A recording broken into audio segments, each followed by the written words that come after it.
Hello dear students, Avinash sir के Sharma classes channel में आप सभी का स्वागत है।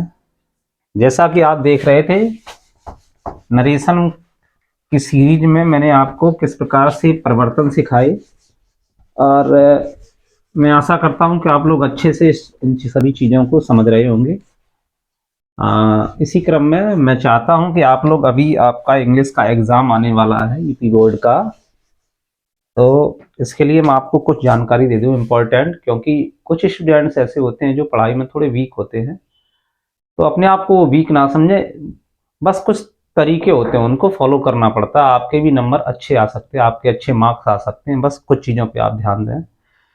देखिए, आप जैसे कि जब एग्ज़ाम देने जाते हैं तो आप हमेशा याद रखें कि आपके जो भी आपको अच्छे से क्वेश्चन आपको अच्छे से तैयार हो, वो क्वेश्चन आप पहले करें। ये नहीं कोई मतलब है कि जो आपका जो क्वेश्चन फर्स्ट क्वेश्चन पूछा गया, जरूरी नहीं कि उसी का आप उत्तर दें।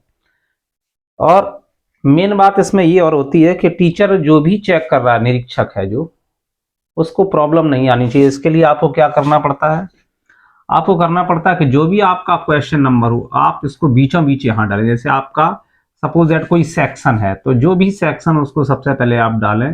जैसे सेक्शन सी है, सपोज दैट आपको सेक्शन सी से कोई क्वेश्चन आ रहा है, तो आप आसानी से सेक्शन सी को डालें। और सी सेक्शन में जो भी आपका क्वेश्चन नंबर हो, सेक्शन सी में जैसे क्वेश्चन नंबर 5 का आपको आंसर लिखना है, 5 में पहला कोई आंसर लिखना है पहले पॉइंट का, इस प्रकार से आप लिखें। अगर आप साफ साफ लिखेंगे जो भी क्वेश्चन, उसका क्रम अगर आप सही से लिखेंगे, तो टीचर आपसे रुष्ट नहीं होगा। जो भी चेक करेगा, शिक्षक जो होगा, तो उसकी सुविधा के लिए आप साफ सुथरा कायदे में क्वेश्चन नंबर डालें, जो सेक्शन वो डालें। अब पता चला आपने सेक्शन ए कर रहे हैं और आपने कुछ डाला ही नहीं उसमें कि कौन सा प्रश्न है, कौन सा क्या, तो उसमें टीचर थोड़ा डिस्टर्ब हो जाता है। तो आपको ऐसा बिल्कुल नहीं करना है।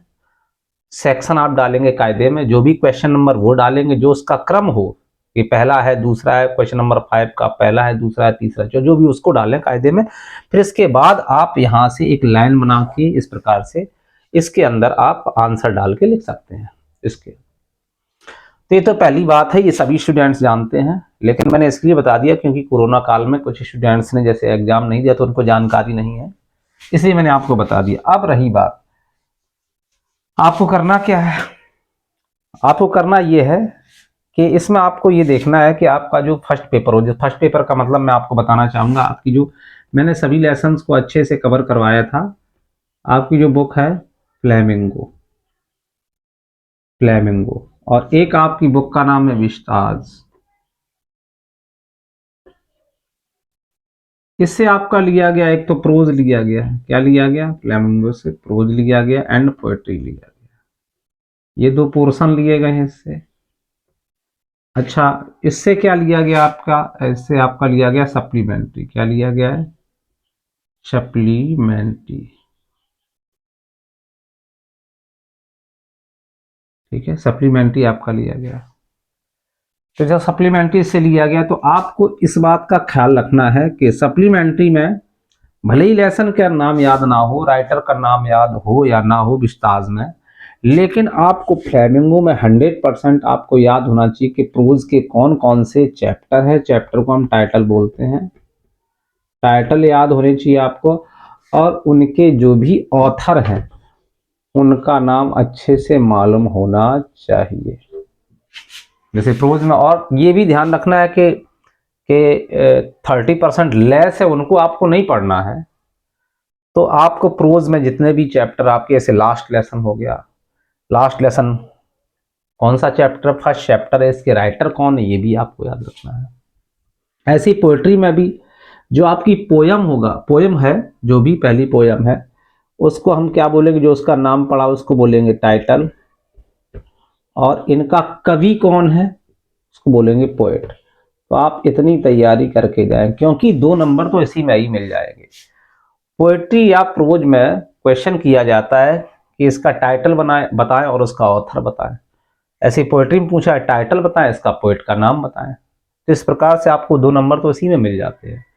तो आप इस बात को अच्छे से दिमाग में डाल लें, कोई बड़ी बात नहीं है कि सभी लेसन के टाइटल यानी लेसन के नेम एक तरफ लिखें और उसके राइटर और पोएट लिखें और उनको अच्छे से याद कर लें विद स्पेलिंग के साथ। कोई भी स्पेलिंग जैसे लंबी है, जैसे हमने बोल दिया जॉर्ज थॉमस नाम है या अनीस जंग नाम है या कोई भी नाम बोल दिया, तो आप पहले वर्ड को क्या कर दें, सॉल्ट कर दें। जैसे अनीस का ए लिख दिया, अनीस हम पूरा नहीं लिख रहे, और ए और लिख सकते हैं जंग, इस प्रकार लिख सकते हैं, इस प्रकार आप लिख सकते हैं।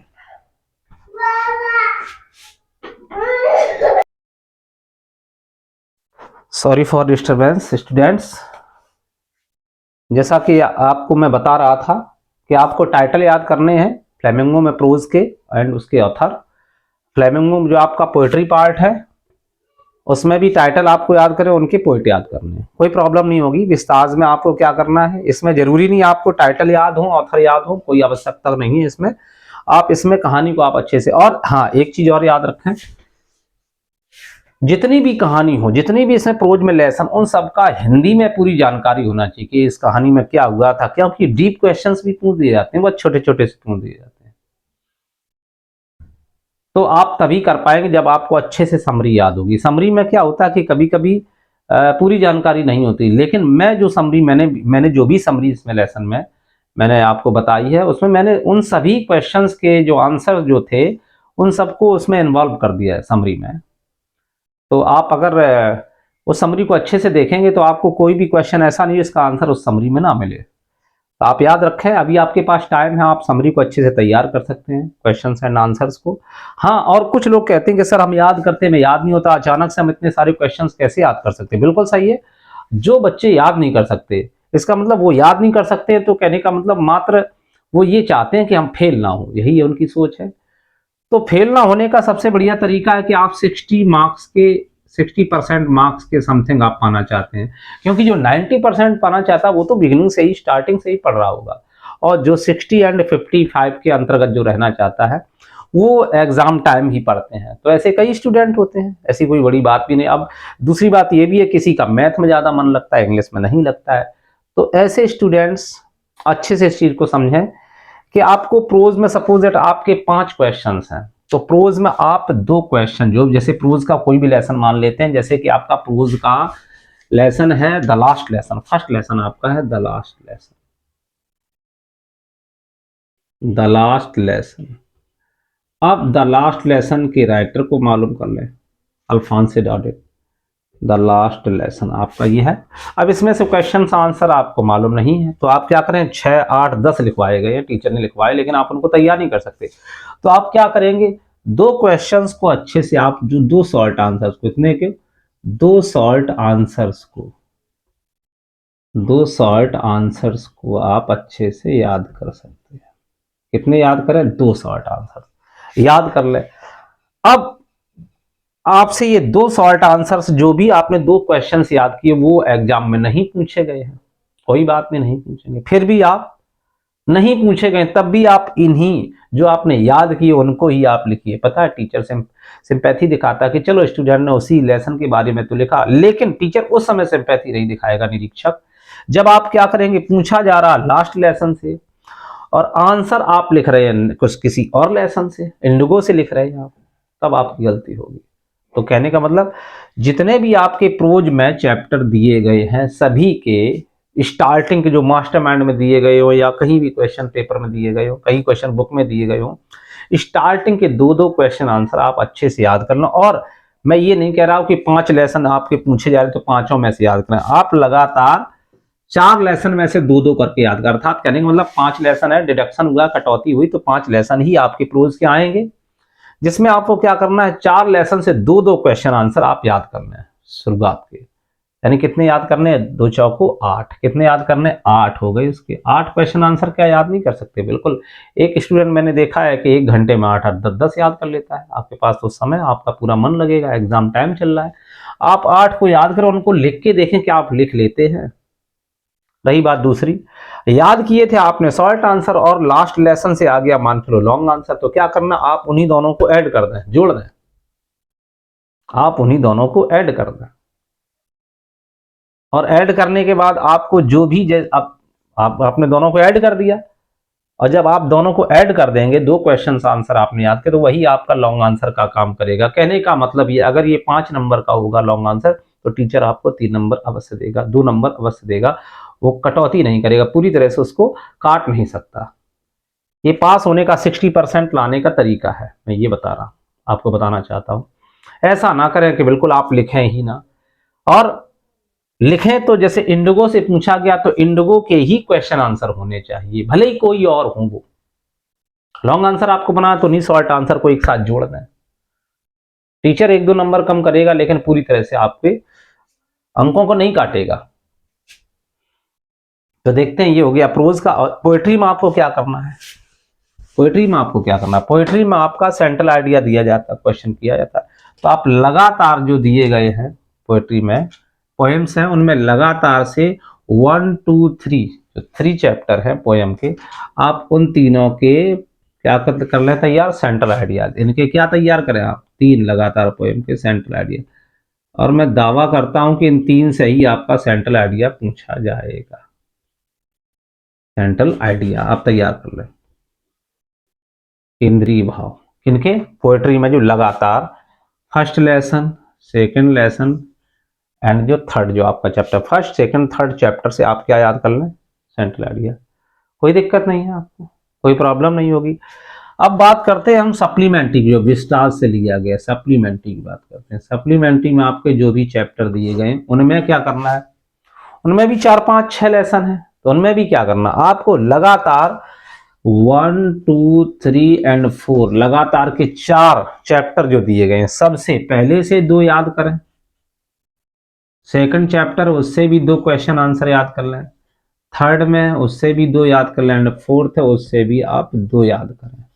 और याद रखें, मास्टरमाइंड हो चाहे कोई भी बुक हो, ठीक बिगिनिंग में वही क्वेश्चन आंसर्स दिए जाते हैं, ज्यादातर रखे जाते हैं जो मोस्ट इंपॉर्टेंट होते हैं। तो आप सप्लीमेंट्री में पहले चैप्टर के 2 question answer, short question answer, and second में 2, थर्ड लेसन चैप्टर के 2, फोर्थ के 2। आप इस प्रकार से जब याद करेंगे तो 8 हो गए आपके प्रोज के, और 8 हो गए आपके सप्लीमेंट्री के। 8 8 दूनी 16, 16 हो गए आपके पास क्वेश्चन आंसर, और 3 हो गए आपके सेंट्रल आइडियाज। इतनी चीजें आप याद करेंगे, फर्स्ट पेपर में आपको कोई फेल नहीं कर सकता, ये दावा है मेरा। बस आप इतना करके जाइए, और किसी भी प्रश्न को कभी ना छोड़ें, कभी मत छोड़ें किसी भी प्रश्न को, भले ही कुछ भी लिखें, लेकिन उसी से रिलेटेड लिखें। ये नहीं राम की बात कही गई और तुम और स्टूडेंट्स बात कर रहे हैं कहाँ की, पांडवों की बात करने लगे। कहने का मतलब जिस चैप्टर के बारे में पूछा जाए आप उसी चैप्टर के बारे में लिखें, चाहे कुछ भी लिखें, गलत या सही। कभी कभी तो क्या होता है कि पैराग्राफ दे दिया जाता है, जैसे लास्ट लेसन का पैराग्राफ दे दिया गया, लास्ट लेसन मैंने अभी बताया था, या इंडिगो का पैराग्राफ दे दिया, उससे क्वेश्चन आंसर पूछ रहे हैं, तो कॉम्प्रीहेंशन बता दिए स्टूडेंट ने, लेकिन कहीं कहीं उससे लॉन्ग आंसर भी पूछ दिया जाता है। तो बच्चा ये नहीं सोच पाता इतना बड़ा पैराग्राफ दिया गया है तो हम इसी से लॉन्ग आंसर उठा के, उसी की लाइन उठा उठा के लॉन्ग आंसर में अगर लगा देंगे तो क्या आंसर नहीं हो जाएगा? हो सकता है, बिल्कुल हो सकता है। तो जो चतुर स्टूडेंट्स होते हैं वो क्या करते हैं, ढूंढते हैं, क्या ढूंढते हैं कि हमें अगर याद नहीं है तो इसी क्वेश्चन पेपर में ऐसा मैटर निकालें जो लिखने के लायक हो, और उसको आप लिखें। आसानी से आप अच्छे अंक स्कोर कर सकते हैं। 60% पाने का तरीका बहुत ही इजी है, 60% आप आसानी से प्राप्त कर सकते हैं। लेकिन एक चीज याद रखें कि आपको समरी मालूम होनी चाहिए। हिंदी में तो जानकारी होनी ही चाहिए कि पहले चैप्टर में किसके बारे में कहा गया, सेकंड चैप्टर में किसके बारे में कहा, 3-3 4-4 चैप्टर आप पूरे अच्छे से तैयार कर लें। मैं ये नहीं कह रहा हूँ 5 चैप्टर तो पूरे 5 करें, 3 या 4 इस प्रकार से आप तैयार कर लें। मैं गारंटी से कहना चाहता हूं आपसे कि अगर आप ऐसा करने पर अगर आपके 60% मार्क्स ना आए तो आप मुझसे कहें, इस चीज को आप याद रखें। क्योंकि एग्जाम में साम दाम दंड भेद क्या किया जाता है? साम दाम दंड भेद का मतलब मैं गलत सेंस में नहीं बोल रहा हूं, मैं बोल रहा हूं जैसे आपके रूम में कोई टीचर बैठा हुआ है, आप थोड़ी बहुत गर्दन घुमाते हैं, इस प्रकार गर्दन घुमा के देख लेते हैं। सभी टीचर्स को मालूम होता है कि बच्चा कहीं ना कहीं चीटिंग कर रहा है, दूर से कर रहा है, लेकिन टीचर कुछ कहता नहीं। और जब आप बार बार मुड़ते हैं तो टीचर डांटने लगता है। वहीं पर स्टूडेंट जो आंखें मिलाने लगता है, टीचर से लड़ने की कोशिश करता है, वो अपना भविष्य खराब कर लेता है, क्योंकि टीचर उसको सोच लेता है कि अब हम इसको हिलने नहीं देंगे। इसलिए याद रखें कभी भी गर्दन आप अगर घुमा रहे, अगर टीचर कोई डांट रहा है तो सॉरी सर बोल के उसका सम्मान करें। वो भी इन चीज़ों को टीचर भी समझता है कि हाँ स्टूडेंट है, गर्दन तो घुमा ही सकता है, थोड़ा बहुत बोल भी लेते हैं बच्चे, टीचर सब समझ जाता है। ये मत सोचना कभी भी टीचर पागल है बैठा है, जो बड़े ही अनुभवी होते हैं, एक्सपीरियंस्ड होते हैं, उनको सब जानकारी है। तो आप कोशिश करें कि जो एक एक नंबर का कोई भी क्वेश्चन हो, जैसे मल्टीपल चॉइस के होते हैं क्वेश्चन, उनको सबसे बाद में करें आप। हो सकता है आपकी इधर उधर से कोई स्टूडेंट बातें कर रहा हो, वो सुनाई पड़ जाए, वो कंफर्म हो जाए, तो उसको एंड में करना चाहिए। तो मैं ज़्यादा कुछ आपको नहीं बताना चाहता हूँ, बहुत ही सरल तरीके से मैंने आपको बताया है कि क्या करना है। कि प्रोज के 8 क्वेश्चन तैयार करने, 4 लेसन में दो दो करके सभी के दो क्वेश्चन आंसर तैयार करें प्रोज में। और सप्लीमेंट्री में भी जैसे 4 लगातार 1 2 3 4 4 लेसन के दो 8 दूनी 16। पोइट्री में लगातार 1 2 3 चैप्टर के सेंट्रल आइडियाज तैयार कर लें, इतना कर लें। लॉन्ग आंसर बनाना कोई बड़ी बात नहीं, शॉर्ट आंसर को ही जोड़कर लॉन्ग आंसर बना दिया जाता है। और कोई भी टीचर पूरी तरह से अंक नहीं काटता, 1 या 2 अंक काटता है। आप उसमें बिल्कुल टेंशन है। लेकिन जो भी क्वेश्चन आंसर आप याद करें, 8 यहाँ पे 8, यहाँ पे 8, यहाँ 3 लिख के अवश्य देखें, 1 बार 2 बार। क्या आप माता पिता आपके लिए इतना करते हैं कि आप उनके लिए इतना भी नहीं कर सकते? कर सकते हैं आप। मैंने देखे ऐसे ऐसे स्टूडेंट देखे हैं कि वो 2 दिन में इतनी पढ़ाई कर लेते, अच्छे से अच्छे मार्क्स लाते। लेकिन हाँ, उनकी बिगिनिंग अच्छी होती है, स्टार्टिंग उनका बेस मजबूत होता है। लेकिन जिनका बेस मजबूत नहीं होता उनसे मिस्टेक होती है। तो जो बच्चे अक्सर भूल रहे हैं वो लिखने का काम करें, लिख लिख के याद करें। और मैं दावा करता हूं कि उनके अच्छे मार्क्स आएंगे, अच्छे से वो तैयारी करें। और जो भी क्वेश्चन आपको पहले आए और अच्छे से याद हो, उसको आप सबसे पहले लिखें। क्योंकि कहा जाता है first impression is the last impression. उल्टा सीधा कुछ भी ना लिखें, साफ सुथरा लिखना, बढ़िया इसके इससे कायदे में नंबर डाल के, प्रश्न नंबर डाल के उसको कायदे में स्टार्टिंग करें, अच्छे से लिखें। तो मैं आशा करता हूं कि आसानी से। हाँ, अब रही बात सेक्शन सी जो आपका ग्रामर का पार्ट है, उसमें कोई भी अनुमान नहीं चलता, क्योंकि सेक्शन सी जो ग्रामर का पार्ट है वो ठोस नंबर आपको देता है। अगर है यस तो यस, नो तो नो। लेकिन जो आपका बुकिस जो जानकारी है, बुकिस नॉलेज जो होती है इसमें, यानी बुक से जो रिलेटेड क्वेश्चंस पूछे जाते हैं, उनमें आप कुछ गलत भी लिख देते हैं, कोई हेल्पिंग वर्ब भी गलत लिख दें, कोई स्पेलिंग भी गलत हो जाती है, तो टीचर आपके मार्क्स थोड़े बहुत कट कर लेता है, पूरी तरह से मार्क्स काटता नहीं है। तो आप इस प्रकार से सोचते हुए आप अपना पेपर सॉल्व करें। टेंशन लेने की आवश्यकता नहीं है। यदि आप टेंशन लेंगे तो टेंशन की एक प्रॉब्लम होती है, टेंशन अगर आप लेंगे तो आप भटक जाएंगे और आपको जो आ रहा होगा वो भी आप भूल जाएंगे। और ये कभी मत सोचिए कि आप कर नहीं सकते, आप कर सकते हैं। बस ये मत सोचो 1 घंटे बाद करेंगे, 2 घंटे बाद, अभी से करने लगो, अभी से करने लगो। अगर 2 घंटे बचे तो 2 घंटे में कर लो। अच्छे से मुझे मालूम है कि इतना करने में कोई बड़ी बात नहीं है।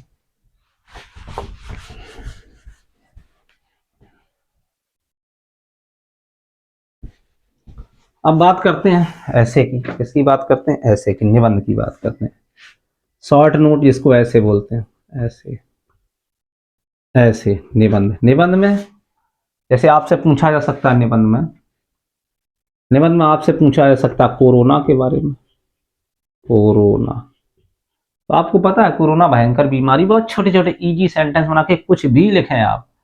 पहले जो कुछ आए 8-10 लाइनें उनमें लिखो, और जब ना आए तो उनको लेंदी करना है तो आप क्या करें, जो पैसेज आपका दिया गया उसी को साथ में जोड़ दें, ऐड कर दें, ताकि आपका मैटर तो ज्यादा लगे, क्योंकि वहां पर टीचर को इतना टाइम नहीं होता जो पूरा पढ़े एक एक लाइन। इस चीज को आप समझें। महात्मा गांधी के ऊपर दिया, कोई लीडर के बारे में कहा गया तो लीडर के बारे में लिखे। लीडर के बारे में महात्मा गांधी हो गई, इतनी तो जानकारी हो गई होगी कि महात्मा गांधी कौन थे, कहाँ पैदा हुए थे। ये छोटी छोटी बातें लिख के 8-10 लाइनें बहुत कायदे में लिखें। इसके बाद जो भी आपके पास पैराग्राफ या पैसेज हो पेपर में वही ऐड कर दें। लेकिन इसमें याद रखना होगा, हेडिंग पर विशेष ध्यान देना है। इसकी फर्स्ट हेडिंग क्या होती, कोई भी ऐसे हो उसकी फर्स्ट हेडिंग क्या होती है? इंट्रोडक्शन। इसको आप अच्छे से याद रखें, इंट्रोडक्शन। एंड जो इसकी लास्ट हेडिंग होती है इंट्रोडक्शन के बाद, शॉर्ट में डाल दें DUCTION, इंट्रोडक्शन। और जो लास्ट हेडिंग होनी चाहिए वो क्या होनी चाहिए? कॉन्क्लूजन। ये जरूरी याद रखें कि पहली हेडिंग क्या होगी? इंट्रोडक्शन, और लास्ट हेडिंग क्या होगी? कंक्लूजन। इसको आप याद रखें जब भी ऐसे लिखने जाए आप, इंट्रोडक्शन कंक्लूजन, इंट्रोडक्शन कंक्लूजन। बीच में आप कोई भी हेडिंग डाल दें, क्वालिटीज डाल दें, हेडिंग अर्ली लाइफ डाल दें या अर्ली एजुकेशन डाल दें, डिस्क्रिप्शन डाल दें, कुछ भी, लेकिन पहली हेडिंग ये, इंट्रोडक्शन लास्ट ये होगी। हेडिंग जरूर आपको डाल। तो कुछ बच्चे तो क्या करते हैं, हेडिंग याद करके जाते हैं, क्योंकि टीचर की नज़र कहाँ पड़ती है, हेडलाइंस पे पड़ती है। तो आप हेडिंग याद कर सकते हैं। तो इम्पॉर्टेंट आपके जो ऐसे हैं उनमें आपका जानते ही आप, महामारी कोरोना, लीडर कोई भी पूछा जा सकता है, कोई भी विजिट पूछा जा सकता है, कहीं भी कहीं के लिए विजिट, विजिट टू जू, विजिट हिस्टोरिकल प्लेस, विजिट कोई भी पूछा जा सकता है। इसके बाद अगला आपका आप जान रहे करप्शन बहुत बढ़ रहा है। क्या बढ़ रहा है, करप्शन, भ्रष्टाचार। ठीक है, तो करप्शन, भ्रष्टाचार, करप्शन बहुत ज्यादा है।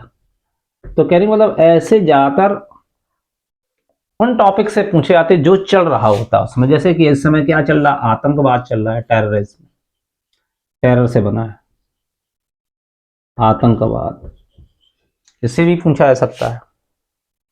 कोरोना तो आप जानते ही हैं। लीडर कोई भी ग्रेट लीडर के बारे में लिख सकते हैं। मैं ये नहीं कह रहा महात्मा गांधी, जवाहरलाल नेहरू के बारे में मालूम वो लिख दीजिए, मोदी जी के बारे में मालूम है तो वो लिख दो, जो भी आपको जानकारी हो। अखिलेश जी के बारे में जानकारी आप उसको लिख दें, कोई प्रॉब्लम नहीं। लेकिन इंट्रोडक्शन पहली हेडिंग, सेकंड कंक्लूजन। लेकिन लिखें उसके बारे में जिसके बारे में आपको ज्यादा जानकारी। अब विजिट, विजिट में क्या करना है आपको, विजिट में भ्रमण होता है, जैसे ताज का भ्रमण, सभी जानते हैं ताज के बारे में, विजिट। करप्शन, करप्शन जानते हो, करप्शन क्या है, भ्रष्टाचार, भ्रष्ट नेता कैसे कैसे होते हैं, कैसे भ्रष्टाचार करते हैं, कुछ भी लिखें आप, छोटे छोटे सेंटेंस में लिखें, आपकी फीलिंग पूछी जाती है ऐसे में।